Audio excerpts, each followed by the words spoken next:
Ndiwe wani mwana andisechuza kufunga ndakarara ndinopepuka usipa ndina oda ndinovhiringika kusvika kwako chete ndinochangamuka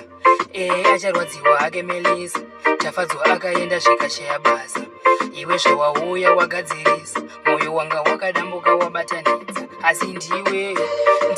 munhu wandinoda wakanaka usina kupoda uri taipi yangu ndazviona kukusiya ndobheja handingadaini ndiwe munhu wandinoda wakanaka usina kupoda uri taipi yangu ndazviona kukusiya ndobheja handingadaini without you baby handirarame chifurirwako muchero undichizi pamwe zvingakasika tigare tese uri pasaiti usiku hwese kubva zuva riya randakakuona ndakapedza vhiki rese ndichikurota ndiwe Miss Mahits zvakaenda mbabvu yangu handichadhauta